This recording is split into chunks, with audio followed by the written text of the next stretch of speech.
여러분, 2026년 새해 벽두부터 정말 깜짝 놀랄만한 뉴스가 터졌어요. 미국에서 올해 첫 은행 파산 소식이 들려온 건데요. 자산 규모가 2억 6천만 달러 정도인 작은 소형 은행이라는데 왜 전 세계 시장이 이렇게 난리일까요? 은행 문이 닫히자마자 금값과 은값이 수십 년 만에 최대치로 곤두박질 쳤거든요. 믿었던 안전 자산마저 흔들리니 시장은 그야말로 패닉 상태에 빠졌습니다. 게다가 우리가 사랑하는 비트코인까지 순식간에 8%나 급락하며 7만 달러 선을 위협받고 있어요. 단순히 작은 은행 하나 망한 걸로 치부하기엔 시장의 공포가 너무나도 구체적입니다. 전문가들은 이게 단순한 사고가 아니라 거대한 시스템 붕괴의 전조라고 입을 모으고 있죠. 도대체 미국 금융권 지하 깊숙한 곳에서는 무슨 일이 벌어지고 있는 걸까요? 오늘 저 김대리가 이 조용한 파산이 왜 우리 지갑을 위협하는 요란한 충격이 되었는지 분석해 드릴게요. 위기의 순간에 진짜 부자와 가짜 부자가 갈린다는 사실 다들 알고 계시죠? 3,370억 달러라는 어마어마한 미실현 손실의 정체부터 하나씩 파헤쳐 보겠습니다. 끝까지 시청하시면 이번 하락장에서 어떻게 멘탈을 잡아야 할지 답을 얻으실 거예요. 자, 그럼 본격적으로 2026년 경제 위기의 실체를 들여다볼까요?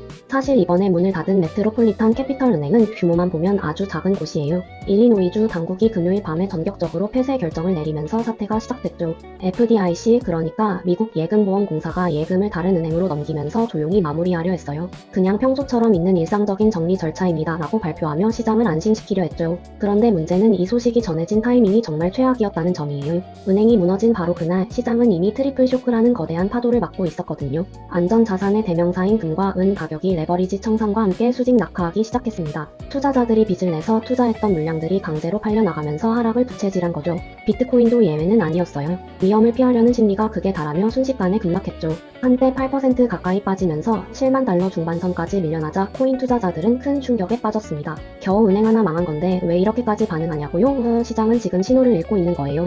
고금리라는 혹독한 환경이 금융 시스템에서 가장 약한 부분부터 끊어내고 있다는 증거니까요. 전문가들은 이번 사태를 탄광의 카나리아라고 부르며 경계의 목소리를 높이고 있습니다. 카나리아가 쓰러지면 광부들이 대피하듯 이 작은 은행이 거대한 위기의 전조일 수 있다는 뜻이죠. 결국 이번 하락은 단순한 가격 변동이 아니라 시스템의 균열을 보여주는 사건입니다. 우리 같은 직장인들은 이제 숫자가 아니라 이 현상의 본질을 꿰뚫어 봐야 합니다. 눈앞의 하락에 일희일비하기보다 왜 시스템이 흔들리는지 이해하는 게 머니 멘탈의 핵심이죠. 이번 사태를 보면서 우리가 가장 무서워해야 할 숫자는 따로 있습니다. 바로 미국 은행권 전체에 쌓여있는 3,370억 달러라는 어마어마한 미실현 손실이에요. 미실현 손실 말이 좀 어렵죠? 쉽게 말해 장부상으로는 마이너스지만 아직 팔지 않아서 버티는 손실입니다. FDIC 보고서에 따르면 2025년 3분기 기준으로 이 손실액은 여전히 줄어들 기미가 보이지 않아요. 은행들이 사놓은 국채 가격이 고금리 때문에 뚝 떨어졌는데 이걸 팔면 바로 확정 손실이 되거든요. 그런데 만약 예금자들이 한꺼번에 돈을 찾으러 온다면 어떻게 될까요? 은행은 울며 겨자 먹기로 이 손실난 채권들을 팔아서 현금을 마련해야 합니다. 그게 바로 우리가 잘 아는 뱅크런이고 이번 소형 은행 파산의 핵심 외관이기도 하죠. 여기서 끝이 아닙니다. 약 3조 달러 규모의 상업용 부동산 리스크가 뒤를 버티고 있어요. 2026년 올해만 해도 엄청난 규모의 부동산 대출 만기가 한꺼번에 돌아옵니다. 건물주들이 높은 금리로 다시 대출을 받아야 하는데 임대 수익은 예전만 못하니 파산 위기에 몰리는 거죠. 은행 입장에선 빌려준 돈을 못 받을 확률이 높아지니 그야말로 끝나지 않는 스트레스 테스트 중인 셈이에요. 이번 메트로폴리탄 은행의 파산은 이런 구조적인 문제들이 표면 위로 드러난 빙산의 일각일 뿐입니다. 시스템 전체가 높은 압력을 견디고 있다면 어디가 가장 먼저 터질지 아무도 모르니까요. 이제 우리는 내 자산이 이런 시스템 리스크에 얼마나 노출되어 있는지 냉정하게 따져봐야 합니다. 은행 파산 소식만큼이나 시장을 얼어붙게 만든 뉴스가 하나 더 있었죠. 바로 트럼프 대통령이 차기 연준 의장으로 케빈 워시를 지명했다는 소식이에요. 케빈 워시는 시장에서 아주 강력한 매파, 즉 인플레이션을 잡기 위해 돈줄을 조이는 인물로 유명합니다. 시장은 이 지명을 강달러와 긴축의 신호탄으로 받아들였고 결과는 참혹했습니다. 비트코인은 이번에도 글로벌 유동성의 기압계 역할을 아주 똑똑히 해냈어요. 달러가 강해지고 돈줄이 조여질 것 같으니 가장 먼저 코인 시장에서 돈이 빠져나간 거죠.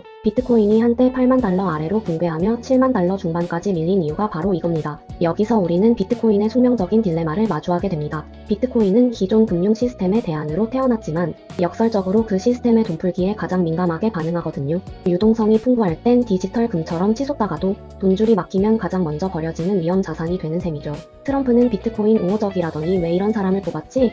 라며 당황하신 분들도 많을 거예요. 하지만 냉정하게 보면 이건 비트코인의 펀더멘털 문제가 아니라 유동성의 흐름 문제일 뿐입니다. 레버리지를 높게 쓴 투자자들이 기계적으로 매물을 쏟아내면서 하락폭이 커졌던 거죠. 결국 이번 워시 쇼크는 우리에게 중요한 질문을 던지고 있습니다. 우리는 비트코인을 가치 저장 수단으로 보나요? 아니면 단순히 유동성 파티의 입장권으로 보나요? 가격의 흔들림 속에서 본질을 보는 눈, 그것이 지금 우리에게 가장 필요한 능력입니다. 가격이 떨어지니 다들 공포에 질려 있지만 역설적으로 지금이야말로 비트코인의 존재 이유가 가장 빛나는 순간입니다. 여러분, 비트코인의 창시자 사토시 나카모토가 만든 첫 번째 블록, 제네시스 블록을 기억하시나요?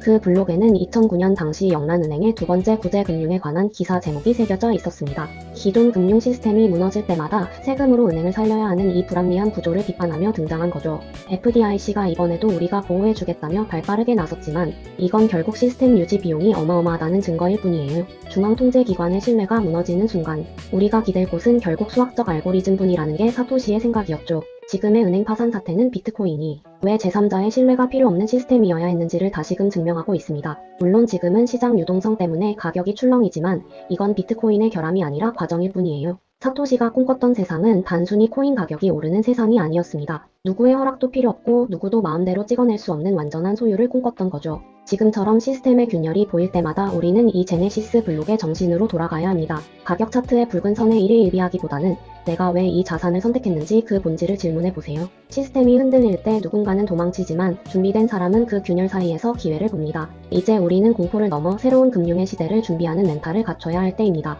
지금까지 2026년 첫 미국 은행 파산과 그 이면에 숨겨진 거대한 리스크들을 살펴봤는데요. 여러분, 오늘 내용 들으시면서 혹시 세상이 망하는 거 아냐? 하고 겁부터 나셨나요? 하지만 제가 늘 강조하는 게 있죠. 위기는 준비되지 않은 자에게는 재앙이지만 준비된 자에게는 일생일대의 기회라는 점입니다. 금융 시스템은 원래 안전장치가 필요해지기 직전까지는 항상 완벽해 보이기 마련이에요. 지금 우리가 목격하고 있는 균열은 우리가 더 단단한 포트폴리오를 짜야 한다는 신호입니다. 저 김대리도 여러분과 똑같은 직장인이기에 이 불안함이 얼마나 큰지 누구보다 잘 압니다. 하지만 흔들리는 차트 속에서도 우리가 공부를 멈추지 않는다면 결국 승리는 우리의 것이 될 거예요. 시장의 소음에는 귀를 닫고 데이터와 본질에만 집중하는 훈련을 저와 함께 계속해 나가요. 지금까지 머니 멘탈 지킴이 김대리였습니다. 시청해주셔서 감사합니다.